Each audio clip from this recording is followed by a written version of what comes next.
Oftentimes, it's a photographer's job to capture and preserve pivotal moments in life. But one KELOLAND photographer is using her role to break something, the stigma on addiction. In tonight's Eye on KELOLAND, Max Hofer introduces you to photographer Des Murray and her mission. The path for Omar Charo hasn't always been easy to walk. So I was into using, dealing drugs, and drinking every day. That led to major issues throughout his life.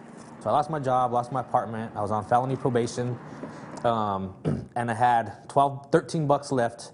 I went to the gas station and bought 240s and sat there in the dark, sitting on my wall with an empty apartment, not knowing where I was gonna go. Eventually, that led him to jail, a real low point on his journey. I think one of the biggest things then too was seeing my child through the glass in the jail on my 4th DUI. You know, my wife at the time bringing my daughter there to talk to me, and I can still picture that, seeing her. It was moments like that when he realized something needed to change.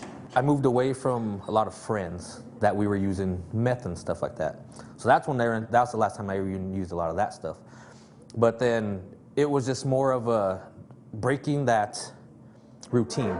Now Charo has been walking the path of sobriety for 12 years. That led him to professional photographer Des Murray, who is also looking to break something: the stigma on addiction. That's just one moment in somebody's life, right? Like, even people that are still actively using, their worst day is still just one day of their life, right? Like, it's a disease, they've been diagnosed with it. Certainly it brings them to some certain lows, but that's not the entirety of their whole life. You always just see so-and-so got arrested for this, or how much the drug epidemic is in South Dakota or the US and all that, but there's never I shouldn't say the praises, but there's not as much of the positive sides of the people that came out of it, the other end of it. She's aiming to capture positive moments with her new photo series titled Breaking Stigma. If you ever look at like art that has to deal with addiction, it's like always broken. It's always kind of needles and arms, it's broken on the streets, like it's the worst mugshot.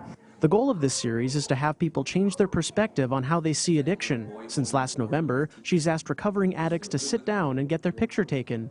Charo was one of the first. It was just nice to kind of seeing some other new faces that are kind of on the same side that I'm at as well. You know what I mean? The other ones that were coming in. Meeting them in person, it wasn't very long, but at least meeting some of the other people that are in it and stuff, not knowing that you're not the only one doing it. Really, all we want to do is we want to come alongside those in our community that have struggled and show how beautiful they are. You can be either 40 years sober or 40 days sober. Murray says there's no length of sobriety required to get involved. So the only thing we ask is, what do you hope people will know about addiction by participating in this project? After the shoot, she edits the photos and then posts them on Facebook on her official Facebook page with a quote that they live by. Live life on life's terms. That's the one I live my life by right now. It's just it's so much of things are gonna happen and you can't predict the future, but you can influence it. Portraits are also given to the individuals, allowing them to reflect on how far they've come. And on your picture, when you first saw it, what was your reaction? That was me. that was me. I just liked the fact though too, because it had me smiling.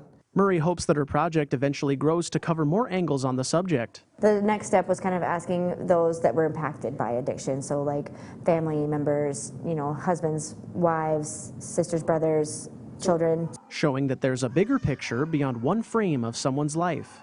When looking back on his own, Charo can still remember what life was like before his recovery. Well, I always needed alcohol or another substance in me to have a buzz in my head to make me feel like I wasn't shy, to be a little more open. Now, 12 years sober, he can't picture himself being any other way. I started noticing how unshy I actually was. And now if you get to know me, I never shut up. Like, I'm the total opposite, of what I thought I needed.